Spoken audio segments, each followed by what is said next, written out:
विद्महे वैद्यराजाय धीमहि तन्नो धन्वन्तरिः प्रचोदयात्।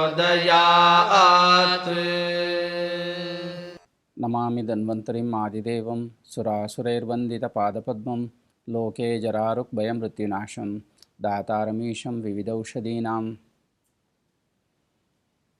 ಇಂದಿನ ದಿನ ಅನ್ನದ ಬಗ್ಗೆ ಯಾವ ರೀತಿ ಪುರಾತನ ಗ್ರಂಥಗಳಲ್ಲಿ ವ್ಯಾಖ್ಯೆಯನ್ನು ನೀಡಿದ್ದಾರೆ ಅಂತೇಳಿ ನೋಡೋಣ. ವಿವಿಧ ರೀತಿಯ ಪುರಾತನ ಗ್ರಂಥಗಳನ್ನು, ಪುಸ್ತಕಗಳ ಪುಟಗಳನ್ನು ತೆರೆದಾಗ ಅನ್ನದ ಬಗ್ಗೆ ವಿವಿಧ ರೀತಿಯ ವ್ಯಾಖ್ಯಾನಗಳನ್ನು ನೀಡಿರುವುದನ್ನು ನಾವು ನೋಡ್ಬೋದು. ತೈತರೀಯ ಉಪನಿಷತ್ನಲ್ಲಿ ಅನ್ನದ ಬಗ್ಗೆ ಈ ಕೆಳಗಿನಂತೆ ವ್ಯಾಖ್ಯಾನವನ್ನು ಮಾಡಿದ್ದಾರೆ. अन्नात् भूतानि जायन्ते जातानि अन्नेन वर्धन्ते अद्ये अत्ति च भूतानि तस्माद् अन्न तदुच्यते. अन्नात् भूतानि जायन्ते, ಅನ್ನ ಅಂತೇಳಿದರೆ ಆಹಾರ. ನಾವೇನು ಸೇವನೆಯನ್ನು ಮಾಡ್ತೀವೋ ಅದರಿಂದನೇ ವಿವಿಧ ರೀತಿಯ ಪ್ರಾಣಿಗಳು, ಜೀವಜಂತುಗಳು ಉತ್ಪನ್ನವಾಗ್ತದೆ. ಈ ಅನ್ನ ಸೇವನೆ ಇಲ್ಲದೆ ಯಾವುದೇ ರೀತಿಯಾದಂತಹ ಜೀವಸೃಷ್ಟಿ ಸಾಧ್ಯವಿಲ್ಲ. ಅದಕ್ಕಾಗಿಯೇ ಅನ್ನಾತ್ ಭೂತಾನಿ ಜಾಯಂತೆ ಈ ರೀತಿಯಾಗಿ ಹೇಳಿದ್ದಾರೆ. ಜಾತಾನಿ ಅನ್ನೇನ ವರ್ಧಂತೆ. ಒಂದು ಜೀವಿ ಅಥವಾ ಭೂತ ಅಥವಾ ಮನುಷ್ಯ ಯಾವುದೇ ಒಂದು ಪ್ರಾಣಿ ಉತ್ಪನ್ನ ಆದಮೇಲೆ ಅದರ ಪೋಷಣೆ ಆಗಬೇಕು, ಬೆಳವಣಿಗೆ ಆಗಬೇಕು, ವರ್ಧನೆ ಆಗಬೇಕು.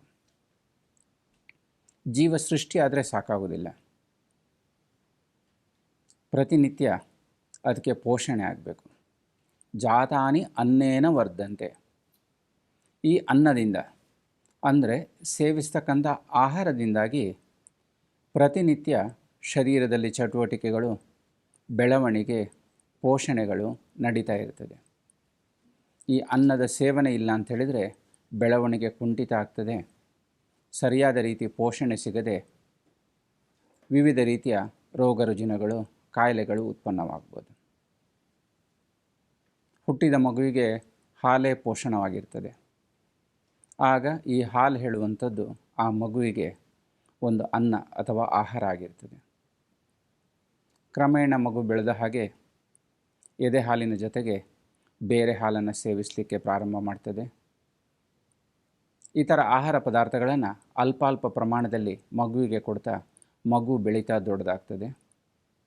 ಈ ರೀತಿಯಾಗಿ ಪ್ರತಿನಿತ್ಯದ ಬೆಳವಣಿಗೆಗೆ ಅನ್ನ ಅಥವಾ ಆಹಾರ ಹೇಳುವಂಥದ್ದು ಅತಿ ಅವಶ್ಯಕ. ಇದು ವಯಸ್ಸಿಗನುಸಾರವಾಗಿ, ದೇಶ ಜಾಗಕ್ಕನುಸಾರವಾಗಿ ವಿವಿಧ ರೀತಿಯಾದಂತಹ ಆಹಾರ ಸೇವನೆಯ ಒಂದು ವೈಶಿಷ್ಟ್ಯತೆ ಇರ್ತದೆ. ಇದನ್ನೇ ಅನ್ನ ಅಂತೇಳಿ ಕರೆದಿದ್ದಾರೆ. ಅದ್ಯತೆ ಅತ್ತಿ ಚ ಭೂತಾನಿ. ಈ ಶರೀರ ವೃದ್ಧಿ ಹೊಂದಲಿಕ್ಕೆ ಅನ್ನ ಹೇಳುವಂಥದ್ದು ಅತಿ ಅವಶ್ಯಕ ಅಂಥೇಳಿ ಈಗ ನೋಡಿದ್ವಿ.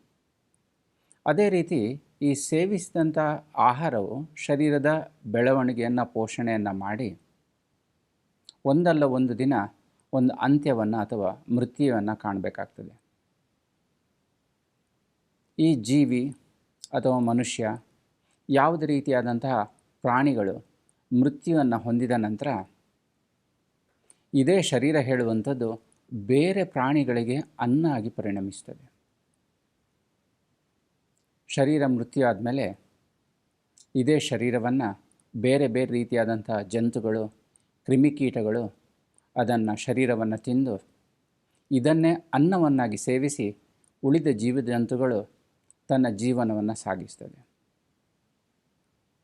ಸಾಮಾನ್ಯವಾಗಿ ಪ್ರಾಣಿಗಳು ಸತ್ತು ಬಿದ್ದಾಗ ಬೇರೆ ಬೇರೆ ರೀತಿಯಾದಂಥ ಕ್ರಿಮಿಕೀಟಗಳು ಅದನ್ನು ಮುತ್ತಿಕ್ಕಿ ಅದನ್ನು ತಿಂದು ತಮ್ಮ ಜೀವನದ ಪೋಷಣೆಯನ್ನು ಮಾಡಿಕೊಳ್ತದೆ.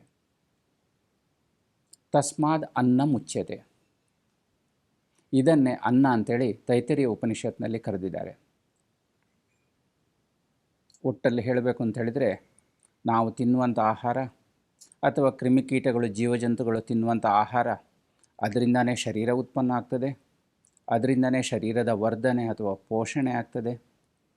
ನಿರ್ದಿಷ್ಟ ಕಾಲದ ನಂತರ ಈ ಶರೀರವು ನಾಶವಾಗಿ ಈ ಶರೀರ ಹೇಳುವಂಥದ್ದು ಬೇರೆ ಪ್ರಾಣಿಗಳಿಗೆ ಅನ್ನ ಅಥವಾ ಆಹಾರ ಆಗಿ ಪರಿಣಾಮವನ್ನು ಹೊಂದುತ್ತದೆ. ಈ ರೀತಿಯಾಗಿ ತೈತರಿಯ ಉಪನಿಷತ್ನಲ್ಲಿ ಅನ್ನದ ವ್ಯಾಖ್ಯಾನವನ್ನು ನೀಡಿದ್ದಾರೆ.